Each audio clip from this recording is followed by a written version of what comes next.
Dear students, Assalamu alaikum and welcome to the lecture.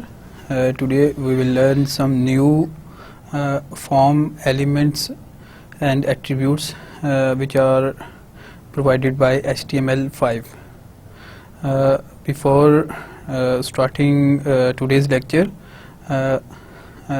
let's have a quick summary of the previous lecture.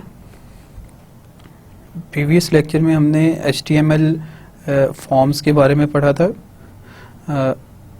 हमने ये देखा कि HTML forms क्यों use होते हैं. यूज़र से जब भी हमने इनपुट लेनी होती है तो हम थ्रू फॉर्म्स लेते हैं. यूज़र फॉर्म में इनपुट हमें प्रोवाइड करता है, उसके बाद फॉर्म को सबमिट करता है. जैसे ही फॉर्म सबमिट होता है, यूज़र की जो प्रोवाइडेड इंफॉर्मेशन है वो सर्वर पे सेंड हो जाती है. अब सर्वर पे हमारे पास कोई स्क्रिप्ट, सर्वर साइड स्क्रिप्ट होता है जो कि उस इंफॉर्मेशन को कैप्चर करता है और उसे प्रोसेस करता है. हमने ये देखा कि HTML5 का रोल जो है सारी प्रोसेस में वो जस्ट इतना है कि वो फॉर्म्स क्रिएट करता है और यूज़र को ये फंक्शनैलिटी प्रोवाइड करता है कि यूज़र अपनी इंफॉर्मेशन को सर्वर पे सेंड कर सके. इसके बाद का जो काम है वो सर्वर साइड स्क्रिप्टिंग लैंग्वेज ने हैंडल करना होता है. हमने ये देखा कि HTML हमें फॉर्म का टैग प्रोवाइड करता है और फॉर्म का टैग यूज़ करके हम एक फॉर्म स्टार्ट करते हैं, और जब हमने फॉर्म को क्लोज़ करना होता है तो हमारे पास फॉर्म का क्लोजिंग टैग होता है. इसी तरह से हमने ये भी पढ़ा लास्ट लेक्चर में कि हमारे पास ये ऑप्शन है कि हम एक ही पेज के ऊपर एक से ज़्यादा फॉर्म्स भी क्रिएट कर सकते हैं. लेकिन इसमें जो ख़ास बात है जिसका हमें ख्याल रखना चाहिए वो ये है कि जब हम एक फॉर्म के एलिमेंट्स को ऐड करते हैं फॉर्म के अंदर, तो जब हम फॉर्म सबमिट करते हैं तो जस्ट वही एलिमेंट जो कि उस फॉर्म का हिस्सा है वो सर्वर पे ट्रांसफ़र होते हैं, वेब सर्वर पे ट्रांसफ़र होते हैं. तो वो तमाम एलिमेंट्स जो कि लॉजिकली एक फॉर्म का हिस्सा हैं उन्हें हमने एक ही फॉर्म के अंदर डिक्लेयर करना है. तमाम फॉर्म्स सेपरेट एंटिटीज़ होंगी और वो बिल्कुल अलग तरीके से ही अलहदा आपने उन्हें सबमिट करना है. इसके बाद हमने कुछ एलिमेंट्स पढ़े जो कि एक फॉर्म के बेसिक एलिमेंट्स होते हैं. हमने टेक्स्ट बॉक्स ऐड करना सीखा कि एक फॉर्म के अंदर हम टेक्स्ट बॉक्स कैसे ऐड करते हैं. इसके बाद हमने देखा कि अगर हमें पासवर्ड फील्ड ऐड करनी है तो उसके लिए हमारे पास कौन से टैग्स हैं और कौन से एट्रीब्यूट्स हैं. तो बेसिकली हमारे पास जो इनपुट का टैग है वो इनपुट फील्ड्स ऐड करने के लिए यूज़ होता है. इसके अलावा हमारे पास जो इनपुट टैग का टाइप एट्रीब्यूट है, बेसिकली ये डिफ़ाइन करता है कि हमें किस टाइप का जो इनपुट फील्ड है वो ऐड करना है. अगर हम टाइप टेक्स्ट करेंगे तो एक टेक्स्ट बॉक्स जो है वो ऐड होगा फॉर्म के अंदर. अगर हम टाइप पासवर्ड करते हैं तो एक पासवर्ड फील्ड जो है वो ऐड होगी एक फॉर्म के अंदर. इसी तरह से हमने देखा कि अगर हमें कोई हिडन फील्ड ऐड करवानी है जिसके थ्रू हम ऐसा डाटा सर्वर पे सेंड कर सकते हैं जो कि हम चाहते हैं कि यूज़र उसे ना देख सके, तो उसके लिए हमारे पास हिडन फील्ड्स होती हैं. फिर हमारे पास चेक बॉक्सेस होते हैं जब हमने यूज़र को लिमिटेड ऑप्शंस देनी हो कि इसमें से कोई ऑप्शन आप सिलेक्ट कर लें. इसी तरह से हमारे पास रेडियो बटन्स होते हैं. अगेन ये भी हम उस सिनेरियो में यूज़ करते हैं जब हमने यूज़र को लिमिटेड ऑप्शंस देनी है।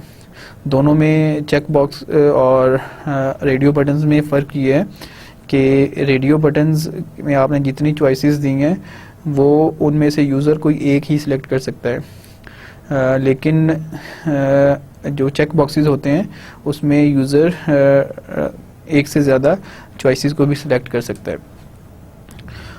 इसके बाद हमने टेक्स्ट एरिया ऐड करना सीखा कि जब हमने यूज़र से मल्टीपल लाइंस की इनपुट लेनी हो तो उसके लिए हम टेक्स्ट एरिया ऐड करते हैं। इसके अलावा हमने ड्रॉप डाउन लिस्ट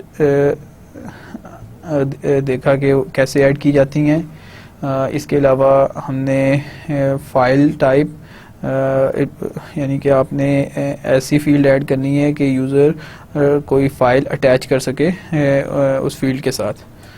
फिर हमने लास्ट में सबमिट बटन और रीसेट बटन्स देखे। सबमिट बटन बेसिकली डाटा को जो भी यूज़र ने इनपुट हमें प्रोवाइड की है उसे सर्वर पे सेंड करने के लिए यूज़ होता है, आपका फॉर्म सबमिट होता है। जबकि जो रीसेट बटन है वो यूज़ होता है जो टाइप्ड इंफॉर्मेशन है उसे ख़त्म करने के लिए। तो ये वो बेसिक एलिमेंट्स थे जो कि हमने लास्ट लेक्चर में देखे थे और हमने ये सीखा था कि हम उन्हें फॉर्म्स में कैसे ऐड कर सकते हैं। जब हमने HTML स्टार्ट की थी तो उसमें मैंने आपको बताया था कि जो करंट वर्जन है HTML का वो HTML5 है। HTML5 बहुत इंटरेस्टिंग कुछ नए एलिमेंट्स प्रोवाइड करता है फॉर्म्स में और कुछ ऐसे एट्रीब्यूट्स करता है जिसकी वजह से जो एग्जिस्टिंग एलिमेंट्स हैं उनकी फंक्शनैलिटी बहुत इम्प्रूव हो जाती है। तो आज के लेक्चर में हम HTML5 के ने जो इन्हेंसमेंट्स की हैं फॉर्म्स के अंदर हम उन्हें डिस्कस करेंगे। तो आइए हम आज का लेक्चर स्टार्ट करते हैं। जैसा कि आज के लेक्चर के स्टार्ट में मैंने आपको बताया कि जो करंट वर्जन है HTML का वो HTML5 है। HTML5 बहुत इंटरेस्टिंग फीचर्स ऐड करती है एग्जिस्टिंग HTML में, लेकिन जो HTML का 5 का जो ड्रॉबैक है वो ये है कि अभी जो करंट ब्राउज़र्स हैं वो फुली अंडरस्टैंड नहीं करते HTML5 को। तो समटाइम्स ऐसा होता है कि अगर हम HTML5 का कोई टैग यूज़ कर रहे हैं किसी एक ब्राउज़र में तो वो हमें आउटपुट दिखाता है। अगर वही ब्राउज़र वही टैग जो है हम किसी दूसरे ब्राउज़र में यूज़ करते हैं तो समटाइम्स वो आपको आउटपुट नहीं दिखाता। तो ये इशू है स्टिल अभी HTML5 के साथ, लेकिन जैसे जैसे ये टेक्नोलॉजी मैच्योर हो जाएगी तो अल्टीमेटली तमाम ब्राउज़र्स जो हैं उनके जो नए वर्जन्स आएंगे वो HTML5 को फुली अंडरस्टैंड करेंगे और आपको फुल HTML5 सपोर्ट प्रोवाइड करेंगे। आज के लेक्चर में हमने HTML5 के वो एलिमेंट्स या एट्रीब्यूट्स देखने हैं जिनकी वजह से जो HTML4 के फॉर्म्स हैं उनकी कैपेबिलिटी इन्हेंस होती हैं। बेसिकली HTML5 दो तरह से फॉर्म्स की कैपेबिलिटी को इन्हेंस करता है। जो पहला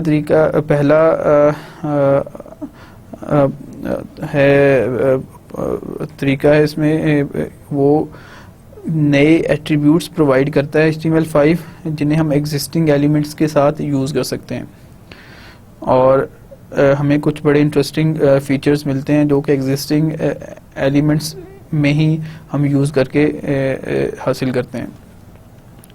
इसी तरह से HTML5 हमें कुछ नए एलिमेंट्स भी प्रोवाइड करता है जो कि HTML4 या 4.1 तक हमारे पास नहीं थे। तो इस दो पॉइंट्स हैं या दो डायरेक्शंस हैं जिनमें HTML5 फॉर्म्स की फंक्शनैलिटी को इन्हेंस करता है। इस लेक्चर में हम सबसे पहले वो एट्रीब्यूट्स देखते हैं जिन्हें हम एग्जिस्टिंग एलिमेंट्स के साथ यूज़ कर सकते हैं। सबसे पहला एट्रीब्यूट जो कि हमें HTML प्रोवाइड करता है वो रिक्वायर्ड का एट्रीब्यूट है। आप जब भी कोई फॉर्म डिज़ाइन करते हैं तो कुछ पोर्शंस या कुछ इंफॉर्मेशन होती है जो कि हम चाहते हैं कि यूज़र लाजमी ऐड करे। फॉर एग्ज़ाम्पल आप एक रजिस्ट्रेशन फॉर्म बना रहे हैं तो हमें यूज़र का नेम, यूज़र का ID, पासवर्ड, ये वो फील्ड्स होती हैं जिन्हें हम चाह रहे हैं कि यूज़र मस्ट जो है प्रोवाइड करें। अब HTML में HTML 4.1 तक ऐसी कैपेबिलिटी नहीं थी कि हम यूज़र को इन्फोर्स कर सकें कि उसने हमें ये इंफॉर्मेशन या इनपुट लाजमी प्रोवाइड करनी है। यूज़र को इन्फोर्स करने के लिए हम HTML के अलावा दीगर टेक्नोलॉजीज़ जो हैं जैसे जावास्क्रिप्ट हो गया, हम वो यूज़ करते थे और यूज़र को इन्फोर्स करते थे कि वो उसने ये रिक्वायर्ड फील्ड्स जो हैं वो लाजमी फिल करनी है। HTML 5 हमें एक बड़ा इंटरेस्टिंग एट्रीब्यूट प्रोवाइड करता है रिक्वायर्ड का। जब हम रिक्वायर्ड का एट्रीब्यूट किसी इनपुट फील्ड में ऐड करते हैं तो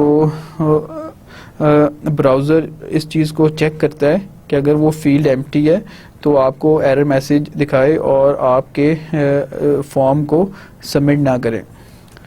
तो इस तरह से रिक्वायर्ड का एट्रीब्यूट इस चीज़ को इंश्योर करता है कि जो इंफॉर्मेशन हमें यूज़र से चाहिए वो लाजमी उसने प्रोवाइड कर दी है। अगर हम रिक्वायर्ड का एट्रीब्यूट यूज़ करना चाहते हैं तो बहुत सिंपल है इसे यूज़ करना। आप इनपुट फील्ड जिसे आप मस्ट करना चाह रहे हैं यूज़र के लिए, आप वहाँ पे जस्ट रिक्वायर्ड का एक वर्ड लिख दें। जैसे आप इस एग्जांपल को देखें, input type text name is equal to name, ये वही प्रीवियस कोड है HTML 4 का जो कि एक टेक्स्ट बॉक्स जो है वो फॉर्म में ऐड करता है।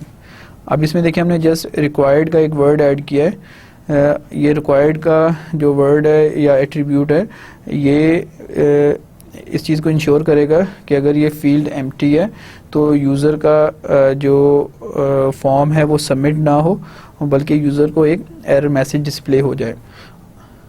अब इस स्लाइड पे एक फॉर्म क्रिएट किया गया है। आप देखेंगे जो हाईलाइटेड एरिया है इससे जस्ट ऊपर हमने एक फॉर्म स्टार्ट किया है और जो हाईलाइटेड कोड है इसमें हमने यूज़र से कहा है प्लीज़ एंटर योर नेम, ये लेबल है और इसके बाद इनपुट टाइप टेक्स्ट है और यहाँ पे हमने रिक्वायर्ड का एट्रीब्यूट यूज़ किया है। इसके बाद हम एक और इनपुट टैग यूज़ किया है जो कि एक सबमिट बटन है और इसके बाद हमने फॉर्म को क्लोज कर दिया। अगर आप इसकी आउटपुट देखें तो जैसा कि स्लाइड पे आपको नज़र आ रहा है, अगर हम टेक्स्ट फील्ड एम्प्टी है और सबमिट का बटन प्रेस होता है तो आपको एरर मैसेज डिस्प्ले होता है। जैसा कि अभी आप इस स्क्रीन पे देख सकते हैं कि एरर मैसेज आ रहा है please fill out this field. तो ये जो एरर मैसेज डिस्प्ले हुआ है बेसिकली ये उस रिक्वायर्ड के एट्रीब्यूट की वजह से हुआ है। अब देखेंगे जैसे ही हमने सबमिट प्रेस किया तो ब्राउज़र ने ये चेक किया कि कहीं ये फील्ड एम्प्टी तो नहीं है। अगर उसे वो फील्ड एम्प्टी नज़र आई है तो उसने हमें एरर मैसेज दिखा दिया, अदरवाइज़ वो नॉर्मल वे में आपके डाटा को सर्वर पे सेंड कर देता है। रिक्वायर्ड के एट्रीब्यूट के बाद जो सेकंड एट्रीब्यूट है जो कि हमें HTML प्रोवाइड करता है वो प्लेस होल्डर एट्रीब्यूट है।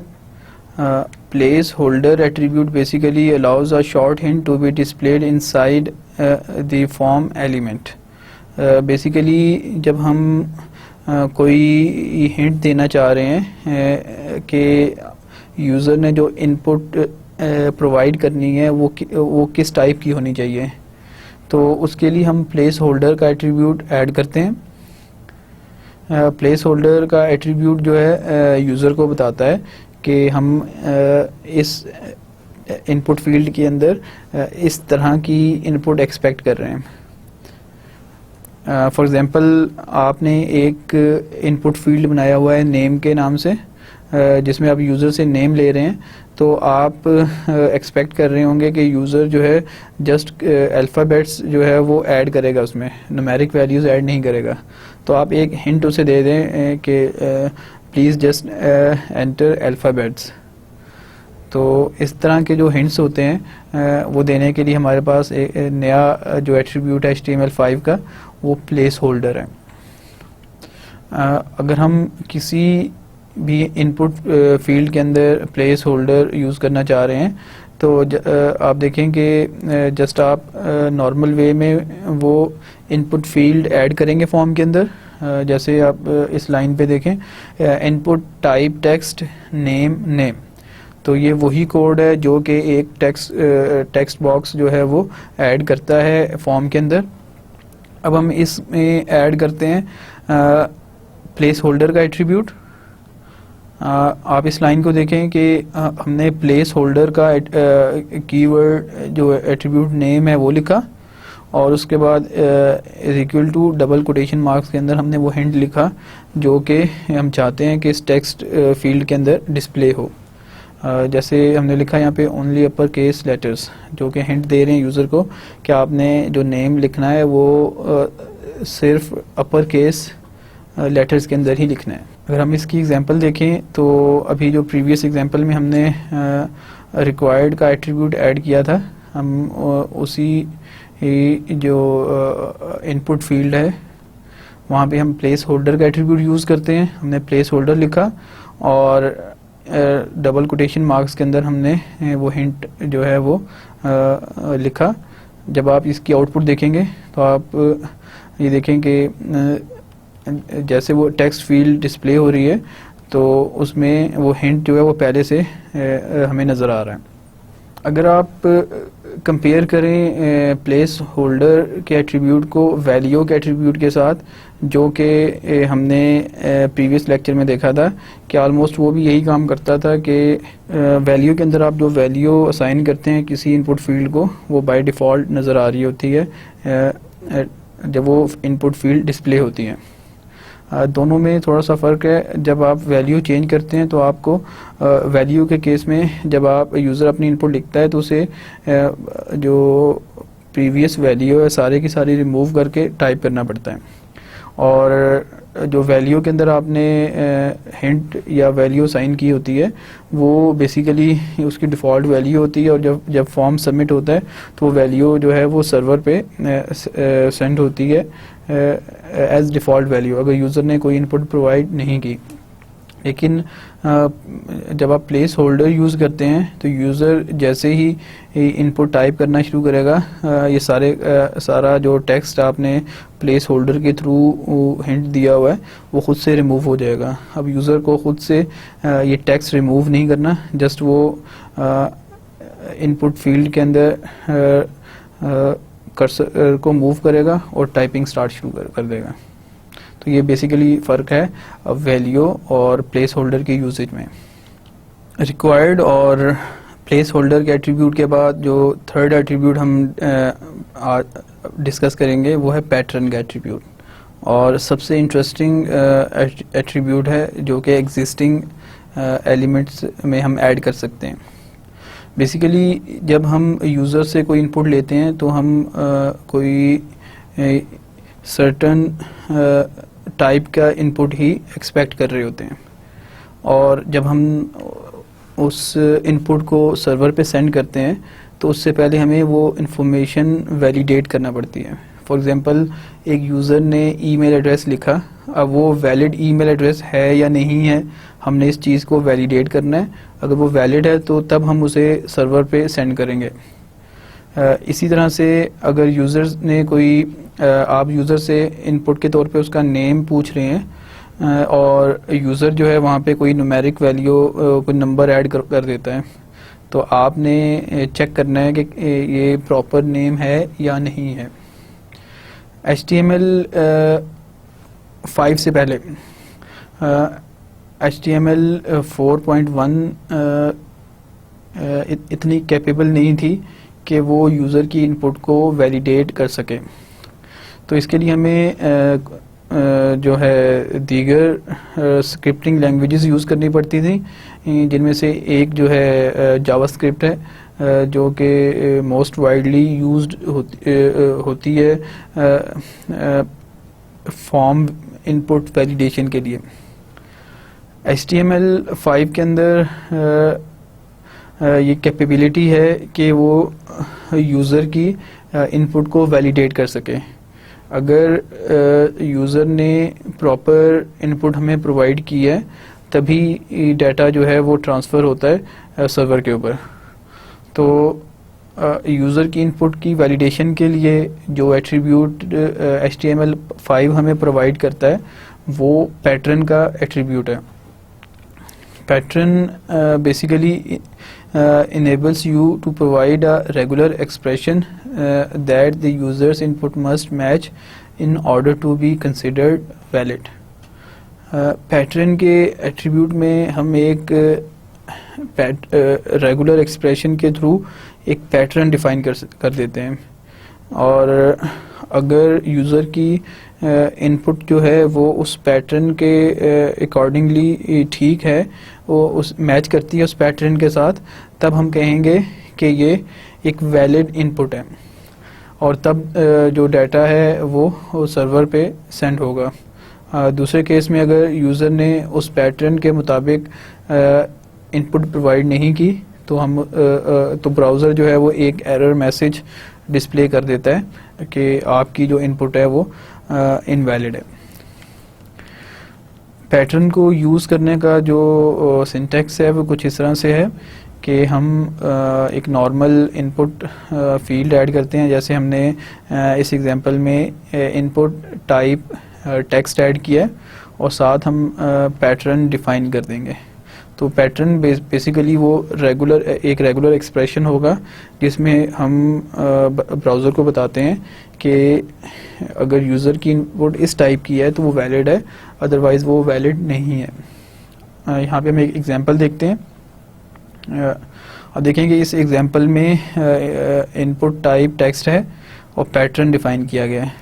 अब पैटर्न में आप देखें कि हमने ब्राउज़र को ये बताया है कि अगर user just letters, lower case letters add कर रहा है और उन लेटर्स की जो लेंथ है वो 1 से लेके 20 तक है, तो वो एक वैलिड इनपुट है। हम ये रेगुलर एक्सप्रेशंस कैसे डिफ़ाइन होते हैं हम आने वाली स्लाइड्स में डिटेल में देखेंगे। हम इसके पहले एक एग्जांपल देख लेते हैं। इस स्लाइड पे आप देखें कि हमने वही पैटर्न जो कि अभी प्रीवियस एग्जांपल में था उसे डिफ़ाइन किया एक इनपुट फील्ड के अंदर। इसमें आप सबसे पहले देखें कि पैटर्न का एट्रीब्यूट है। इस एट्रीब्यूट के बाद हमने रेगुलर एक्सप्रेशन डिफ़ाइन करना है। तो रेगुलर एक्सप्रेशन या पैटर्न जो है इसमें सबसे पहले हम ये देखते हैं कि हमने इनपुट के लिए कौन कौन से कैरेक्टर्स जो हैं वो अलाउ करने हैं।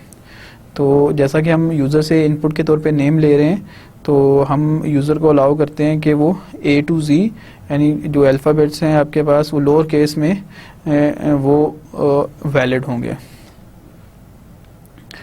इसके बाद जो लेंथ है नेम की हमने वो डिफ़ाइन की है इस पैटर्न के अंदर।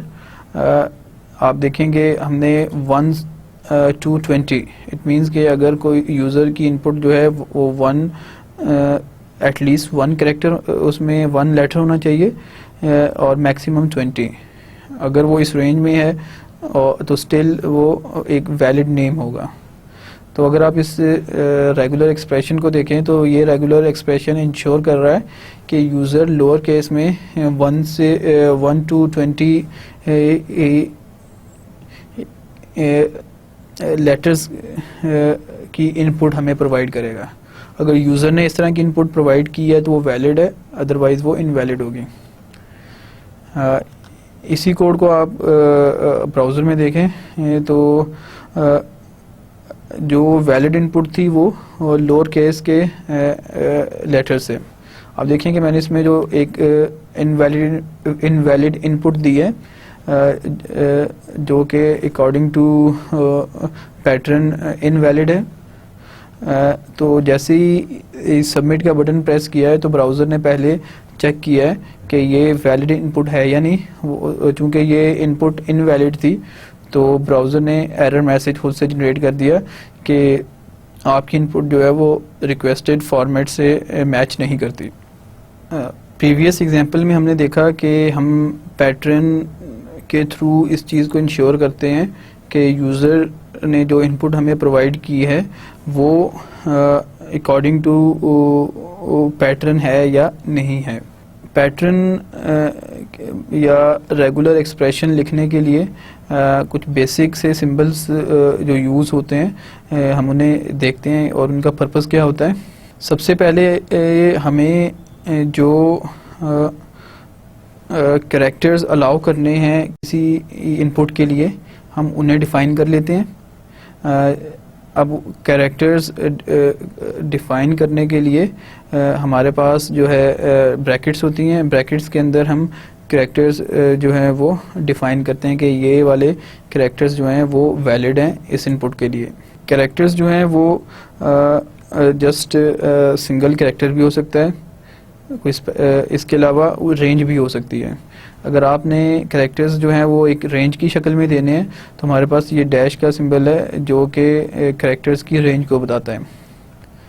इसकी एग्जांपल आप देखें कि अगर हम ये चाहते हैं कि A to Z जो कैरेक्टर्स हैं लेटर्स हैं वो वैलिड इनपुट है तो हमें ब्रैकेट्स के अंदर A to Z। तो इस तरह से हमने जो है एक रेंज ऑफ वैलिड अल्फ़ाबेट्स हमने डिफ़ाइन की है। इसी तरह से आप अगर कोई न्यूमेरिक वैल्यू इनपुट यूज़र से लेना चाह रहे हैं तो उसके लिए अगर हमने रेंज डिफ़ाइन करनी है तो जैसे 0 to 9 इट मीन्स कि आपके पास जो जस्ट डिजिट्स की फॉर्म में इनपुट जो है वो वैलिड होगी। इसके अलावा हमारे पास नेगेशन का सिंबल भी है। समटाइम्स हम चाहते हैं कि ये कैरेक्टर्स जो हैं वो इनपुट में ना हो। अगर इसके अलावा कोई भी कैरेक्टर है तो वो वैलिड है। तो इस केस में हमें नेगेशन का सिंबल यूज़ करना पड़ता है। आप देखें कि इस एग्जांपल में हमने ब्रैकेट्स के अंदर नेगेशन सिंबल और 0 to 9 एक रेंज दे दी है। इट मीन्स के 0 to 9 के अलावा अगर कोई इनपुट है तो वो वैलिड इनपुट होगी। अभी प्रीवियस एग्जांपल में हमने देखा कि हमने वैलिड कैरेक्टर्स की रेंज डिफ़ाइन की और उसके बाद हम जो है लेंथ डिफ़ाइन करते हैं।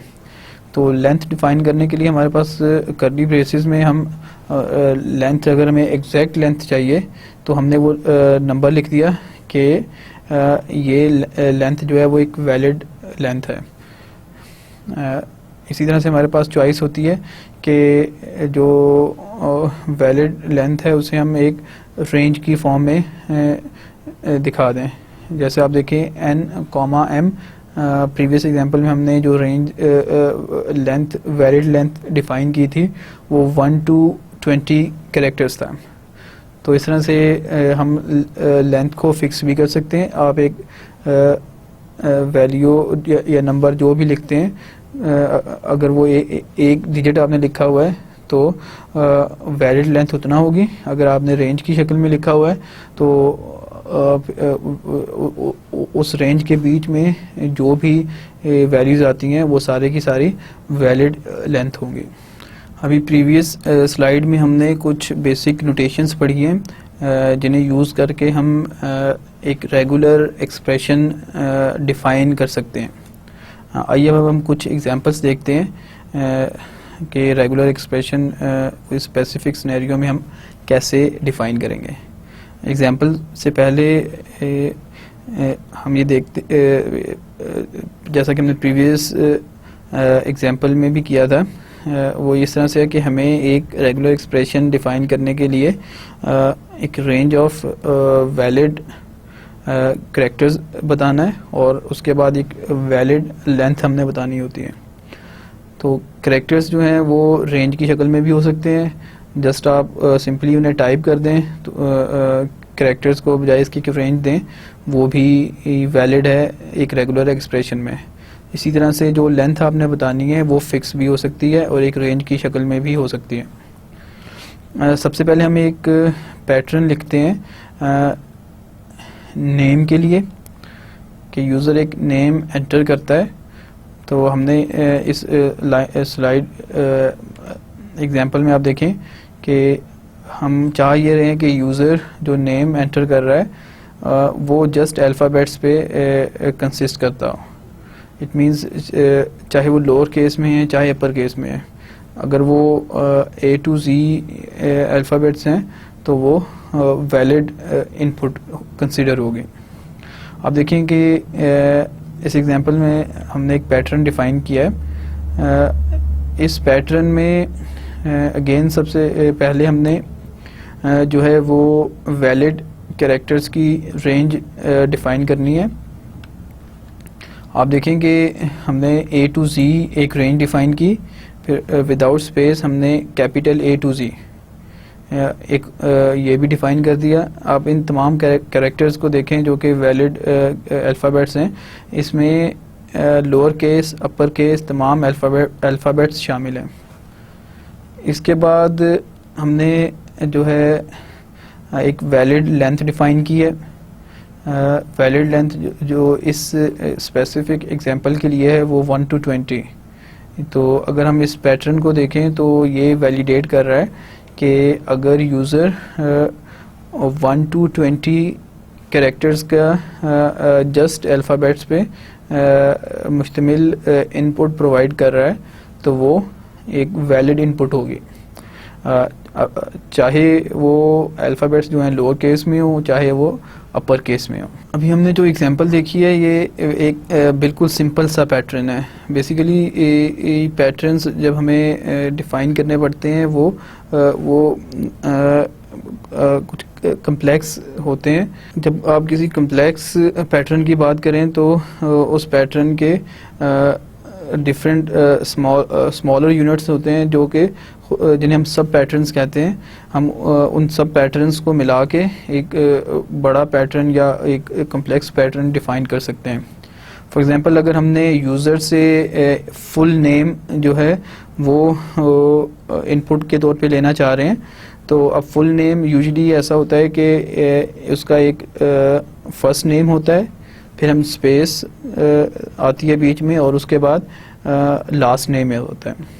तो हम यूज़र को अगर हम इस पूरे इनपुट को देखें तो इसके 3 पोर्शंस बनते हैं। जो पहला पोर्शन है फर्स्ट नेम का, फिर उसके बाद स्पेस और उसके बाद जो है लास्ट नेम का पोर्शन है या सब पैटर्न्स हैं। अब देखेंगे हम यही चीज़ यहाँ पैटर्न के अंदर डिफ़ाइन करें तो आप देखें कि इस पैटर्न में सबसे पहले हमने वैलिड जो फर्स्ट सब पैटर्न है उसका हमने वैलिड कैरेक्टर्स की रेंज डिफ़ाइन की है जो कि वही है तमाम लोअर केस और अपर केस अल्फ़ाबेट्स। इसके बाद हमने इस पोर्शन के लिए जो अलाउड लेंथ है वो डिफ़ाइन की 1 to 20 कैरेक्टर्स। इसके बाद आप देखेंगे हमने एक स्पेस अलाउ करनी है तो ब्रैकेट्स के अंदर हमने एक स्पेस ऐड की जो कि बेसिकली एक वैलिड कैरेक्टर के तौर पे पैटर्न को हमने असाइन किया है। तो आप देखेंगे जब हमने स्पेस अलाउ की है तो ये फिक्स्ड कैरेक्टर है बजाय इसके कि हमने लेंथ रेंज की शक्ल में कैरेक्टर्स जो है वो असाइन करते हैं। इसी तरह से अगर आपने कोई स्पेशल कैरेक्टर अलाउ करना है तो जस्ट आप वो कैरेक्टर जो है वो टाइप कर देंगे। फॉर एग्जांपल आपने @ सिंबल जो है वो अलाउ करना है तो आप सिंपली @ जो है वो टाइप करेंगे तो वो एक वैलिड कैरेक्टर जो है वो कंसिडर होगा।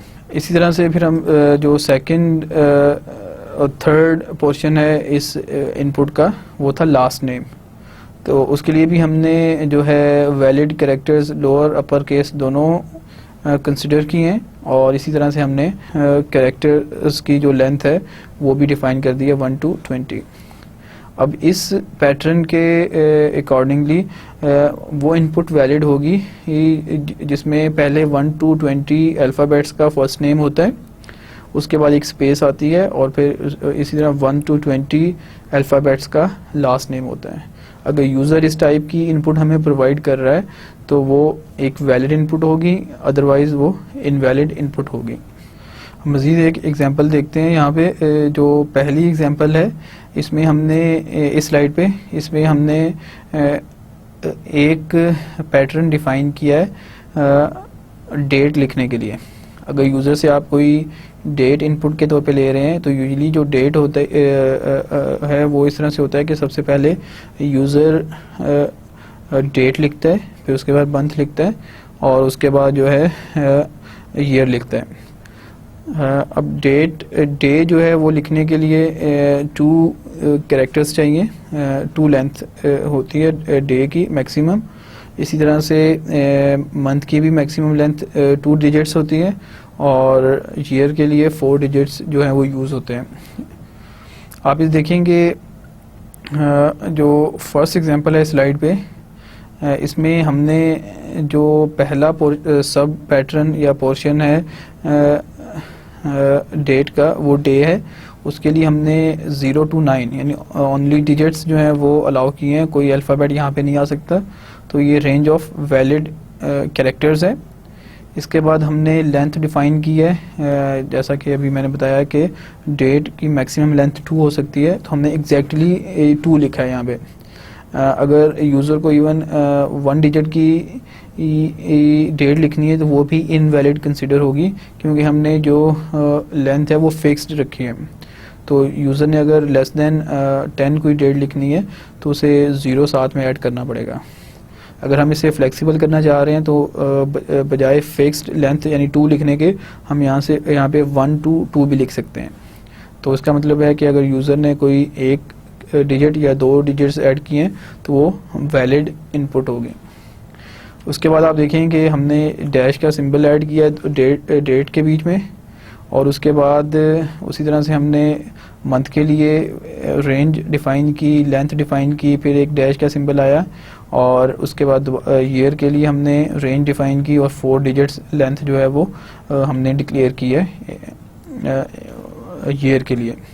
तो इस तरह से अगर आप इस पैटर्न को देखें तो एक वैलिड डेट जो है वो 2 digits dash 2 digits dash 4 digits. तो अगर इस पैटर्न को फॉलो करती हुई डेट यूज़र ने ऐड की है तो वो वैलिड होगी, वरना यूज़र को इनवैलिड डेट का मैसेज जो है वो डिस्प्ले हो जाएगा। आखिरी एग्जांपल जो है पैटर्न से रिलेटेड, उसमें हमने CNIC नंबर को वैलिडेट किया है।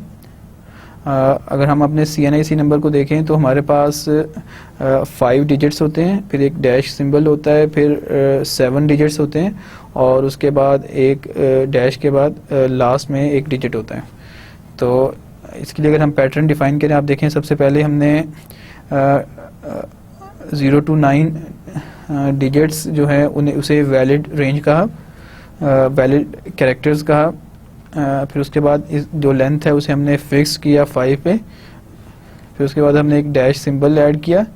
इसी तरह से जो बाकी का पैटर्न है उसमें भी हमने 0 to 9 डिजिट्स अलाउ किए हैं, और 7 लेंथ है, फिर एक डैश है, और उसके बाद फिर 0 to 9 कैरेक्टर्स हैं, और उसके बाद फिर 1 लेंथ है लास्ट वाले पोर्शन की। तो इस तरह से ये जो पैटर्न डिफ़ाइन किया है ये CNIC नंबर को वैलिडेट करता है। तो इन एग्जांपल्स में हमने कुछ पैटर्न्स डिफ़ाइन किए हैं। अगर हम समराइज़ करें पैटर्न्स को तो बेसिकली हम जब कॉम्प्लेक्स कोई इनपुट हम एक्सपेक्ट कर रहे होते हैं यूज़र से, तो हम उसके स्मॉलर पोर्शंस बना लेते हैं। हर पोर्शन के लिए हम वैलिड कैरेक्टर्स की रेंज डिफ़ाइन करते हैं और उसके बाद वैलिड लेंथ डिफ़ाइन करते हैं। तो इस तरह तमाम सब पार्ट्स को मिला के एक फुल पैटर्न जो है वो डिफाइन होता है, जो कि यूज़र की इनपुट को वैलिडेट करता है। पैटर्न के एट्रीब्यूट के बाद जो नेक्स्ट एट्रीब्यूट हम पढ़ेंगे वो है डिसेबल्ड एट्रीब्यूट। समटाइम्स ऐसा होता है कि हमने कोई स्पेसिफिक इंफॉर्मेशन जो है किसी इनपुट फील्ड के अंदर वो यूज़र को डिस्प्ले करनी होती है। हम चाहते हैं कि यूज़र जस्ट उसे रीड कर ले, लेकिन उसे एडिट ना कर सके, उसे कॉपी ना कर सके। तो इस पर्पज़ के लिए हमारे पास HTML5 के अंदर डिसेबल्ड का एट्रीब्यूट है।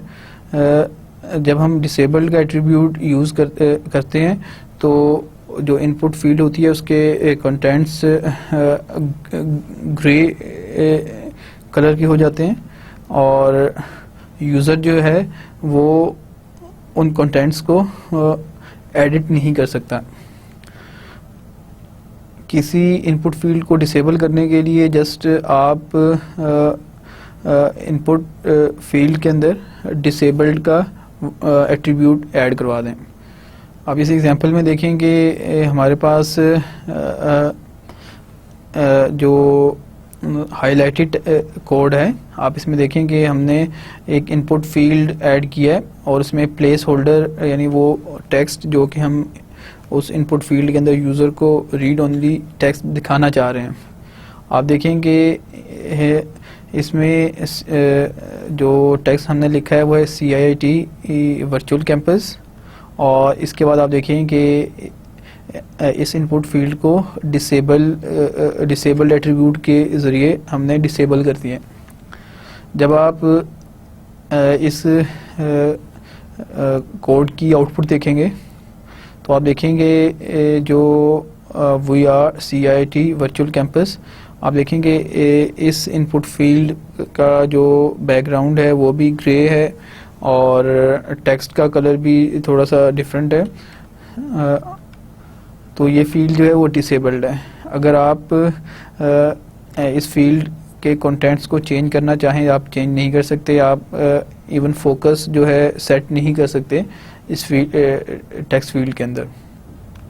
डिसेबल्ड एट्रीब्यूट के बाद जो नेक्स्ट एट्रीब्यूट है HTML5 का वो है रीड ओनली। रीड ओनली भी सिमिलर बिहेवियर रखता है डिसेबल्ड की तरह। जब हम किसी फील्ड को रीड ओनली करना चाह रहे हैं तो इट मीन्स के यूज़र उस फील्ड के कंटेंट्स को चेंज ना कर सके, जस्ट उसे रीड कर सके, तो हम उसे रीड ओनली बना देते हैं। ये ऑलमोस्ट वही फंक्शन है जो कि डिसेबल्ड का एट्रीब्यूट कर रहा था, लेकिन दोनों में जो फ़र्क है वो ये है कि डिसेबल्ड के केस में हम फोकस या कर्सर जो है उसे इनपुट फील्ड के अंदर सेट नहीं कर सकते, जबकि रीड ओनली के केस में हम कर्सर या फोकस जो है वो सेट कर सकते हैं इनपुट फील्ड के अंदर। तो इस तरह से हम कॉपी कर सकते हैं टेक्स्ट को इनपुट फील्ड के और उसे यूज़ कर सकते हैं, जबकि डिसेबल्ड के केस में हमें ये अलाउ नहीं था कि हम उस टेक्स्ट को कॉपी कर सकते हैं। अगर आप किसी भी इनपुट फील्ड को रीड ओनली बनाना चाह रहे हैं तो आपने जस्ट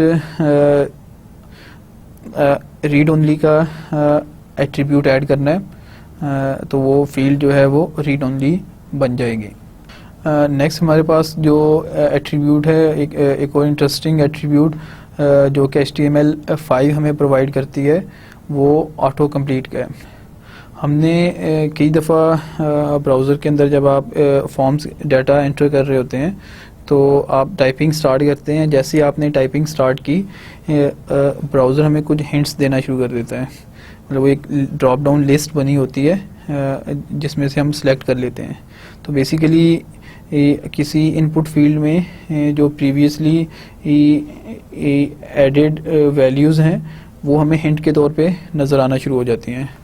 अगर आप चाहते हैं कि कोई फील्ड जो है वो ये फंक्शन परफॉर्म करे, यानी आप उस फील्ड में जैसे ही यूज़र इनपुट स्टार्ट करता है तो जो प्रीवियसली एडेड वैल्यूज़ हैं वो एक ड्रॉप डाउन लिस्ट की शक्ल में हमें नज़र आना शुरू हो जाएं, तो उसके लिए हमारे पास ऑटो कंप्लीट का एट्रीब्यूट है।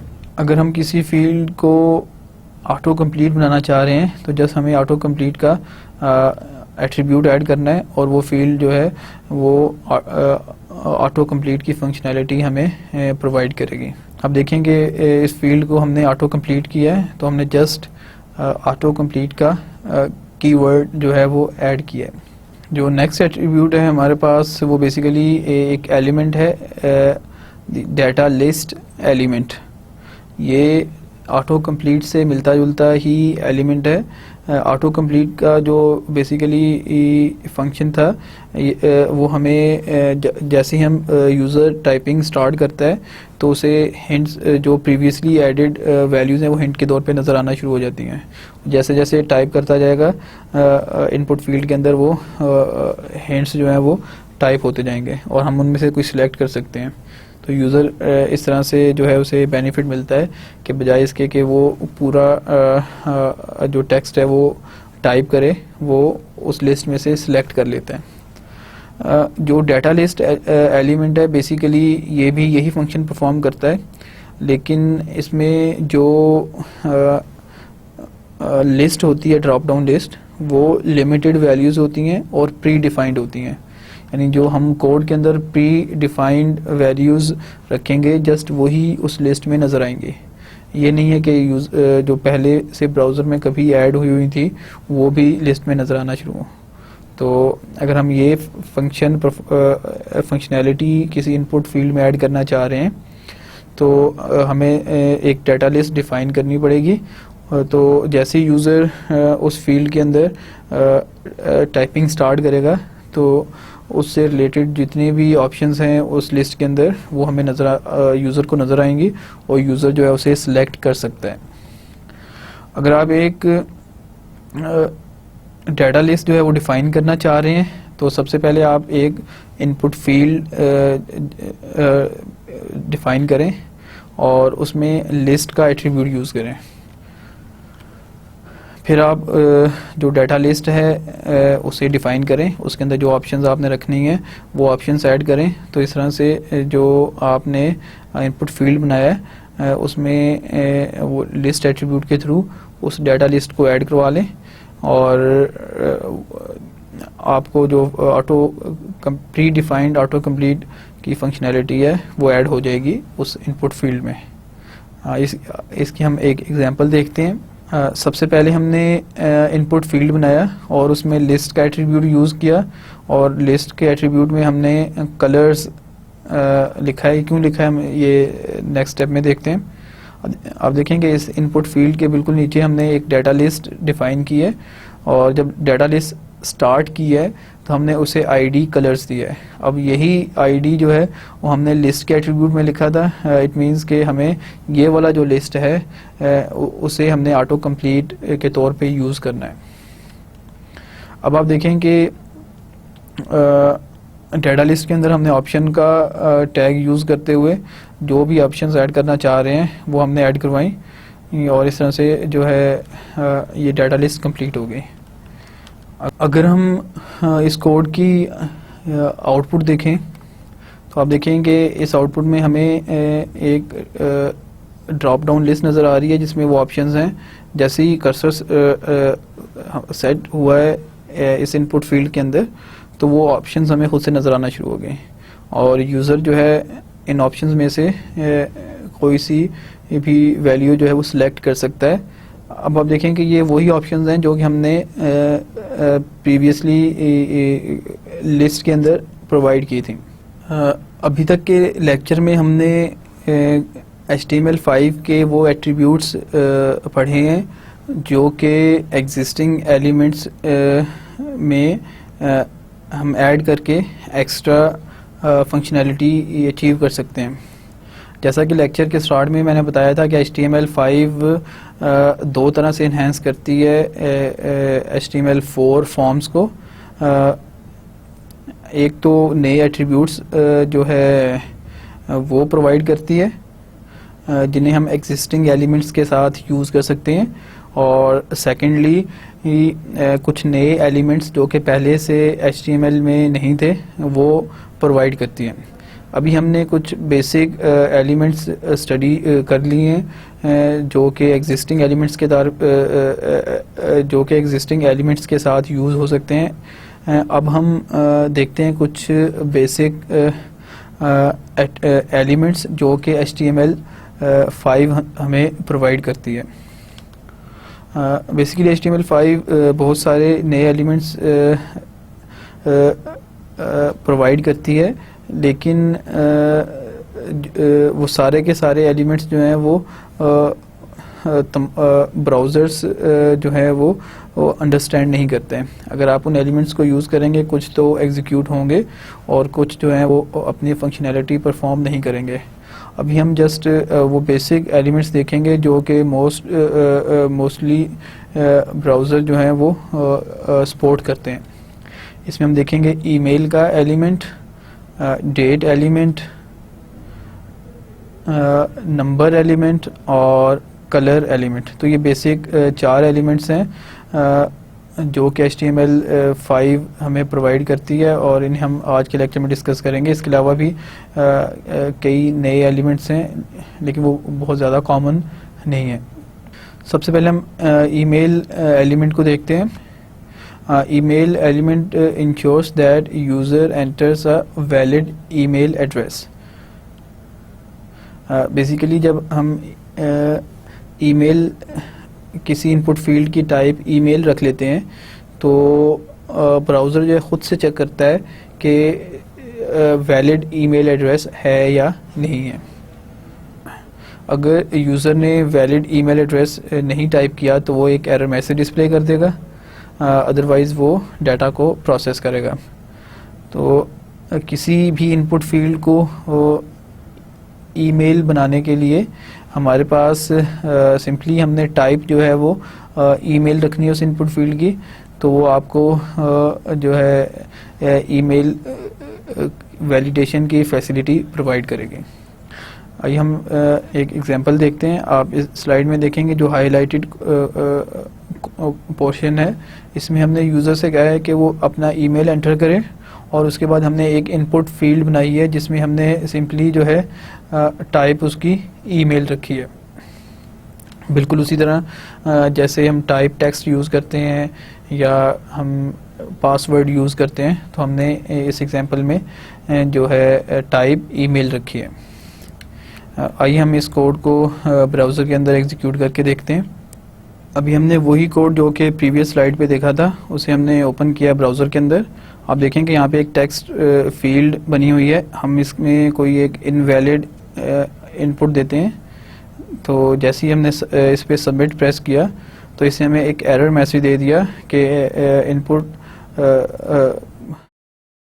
Must contain @ symbol.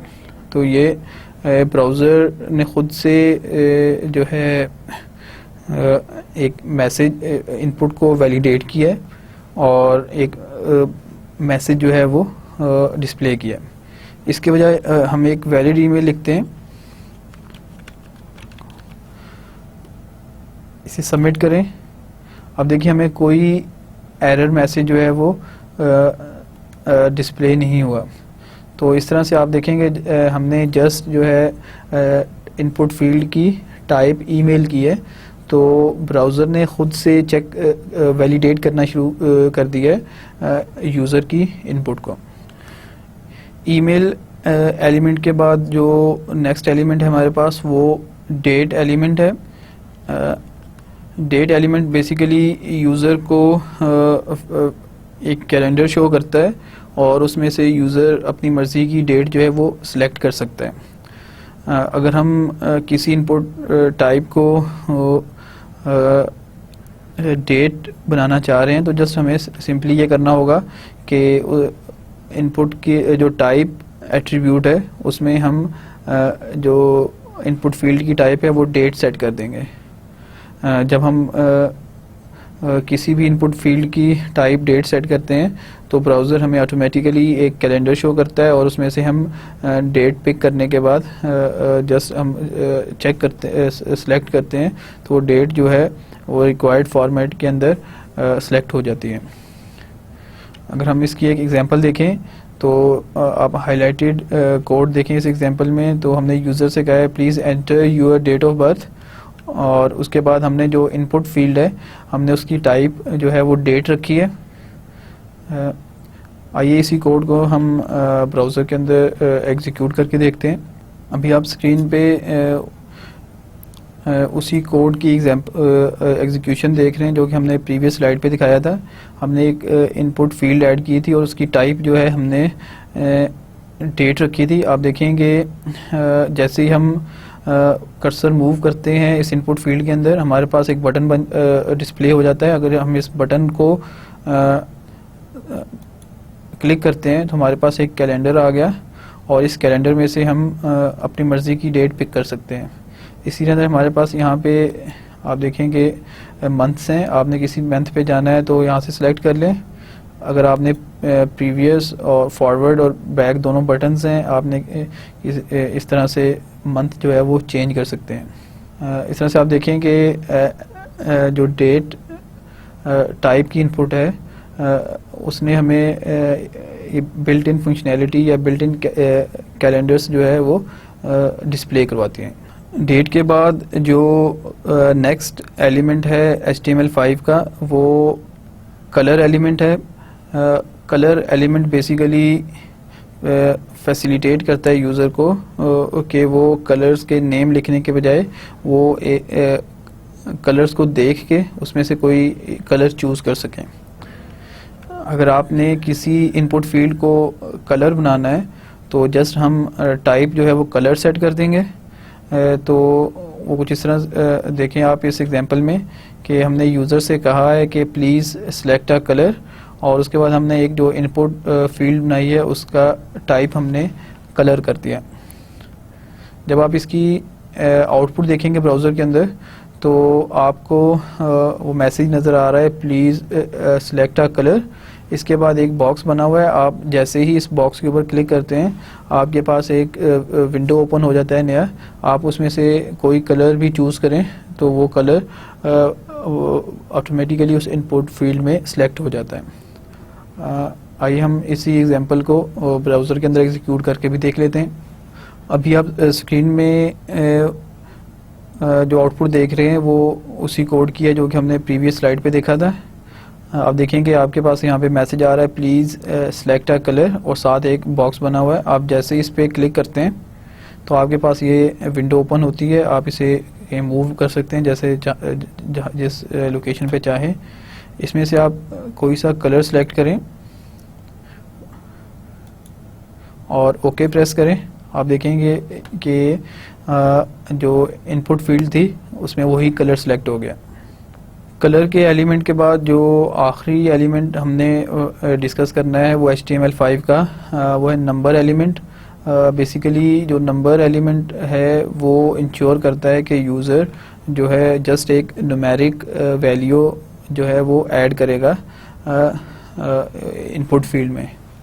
अगर हम किसी भी इनपुट फील्ड को नंबर बनाना चाह रहे हैं तो हमें जस्ट टाइप जो है उसकी नंबर सेट करना होगी। तो वो आपको ये फंक्शनैलिटी प्रोवाइड करेगा कि जो वैलिडेट करती है कि यूज़र जस्ट न्यूमेरिक वैल्यू जो है ऐड करता है उस इनपुट फील्ड के अंदर। आप इस एग्जांपल में हाईलाइटेड कोड को देखें। हमने यूज़र से कहा प्लीज़ सिलेक्ट ए नंबर, और उसके बाद हमने इनपुट फील्ड एक डिक्लेयर की है जिसकी टाइप हमने नंबर सेट की है। अगर आप इसकी आउटपुट देखें तो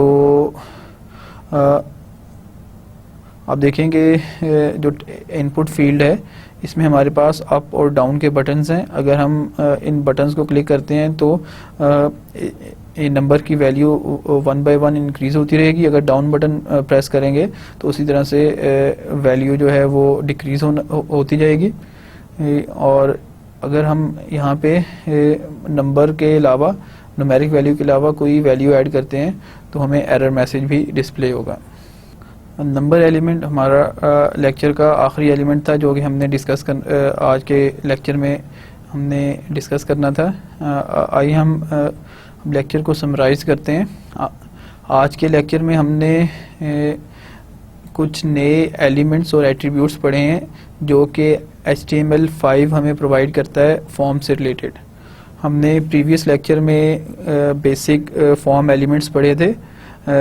हमने आज के लेक्चर में देखा कि HTML5 कैसे इन्हेंस करता है उन फॉर्म एलिमेंट्स को।